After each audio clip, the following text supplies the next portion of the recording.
गंगा नदी भारत की सांस्कृतिक विरासतों में एक है।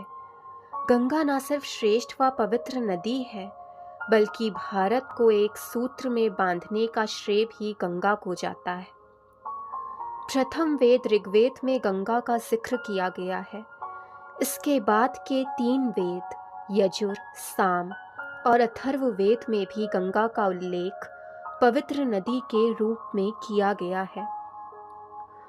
केवल भारत ही नहीं, बल्कि पूरे विश्व में ऐसी कोई भी नदी नहीं जिसे इतना महत्व और श्रेय मिला हो।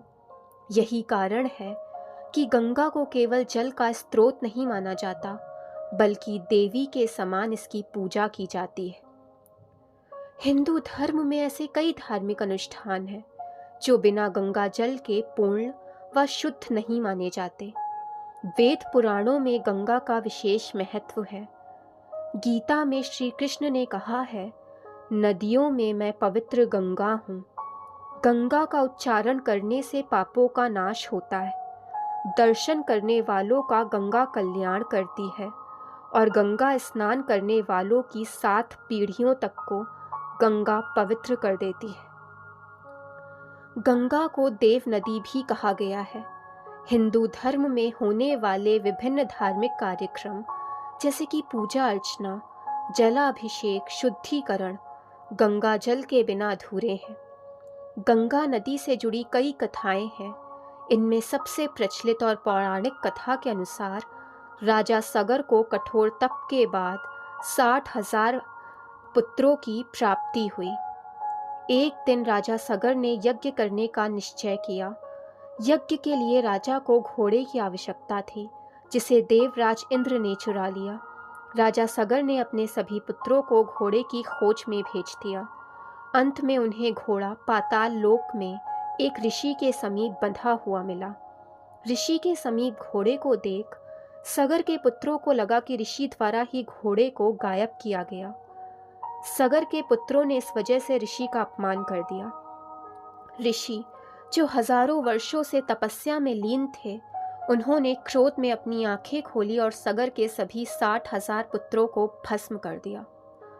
सगर के पुत्रों की मृत्यु तो हो गई, लेकिन उनकी आत्माओं को मोक्ष नहीं मिल पाया, क्योंकि उनका अंतिम संस्कार नहीं हो पाया था।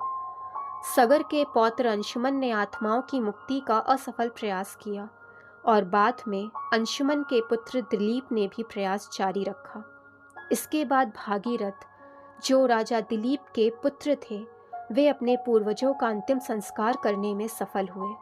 उन्होंने गंगा को पृथ्वी पर लाने की ठानी, जिससे पूर्वजों की राख को गंगा जल में प्रवाहित किया जा सके और अतृप्त आत्माएं स्वर्ग में स्थान प्राप्त कर सके। राजा भागीरथ ने ब्रह्मदेव का घोर तप किया। ब्रह्मदेव भागीरथ के तप से प्रसन्न होकर गंगा को पृथ्वी पर लाने के लिए मान गए, लेकिन गंगा ने कहा कि मैं इतनी ऊंचाई से जब पृथ्वीलोक में जाऊंगी तो पृथ्वी मेरा वेग सहन नहीं कर पाएगी।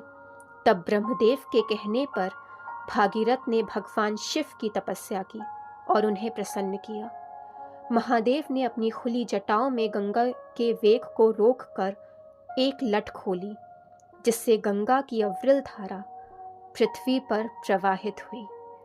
वो धारा भागीरथ के पीछे पीछे सागर संगम तक गई, जहां सगर पुत्रों का उद्धार हुआ।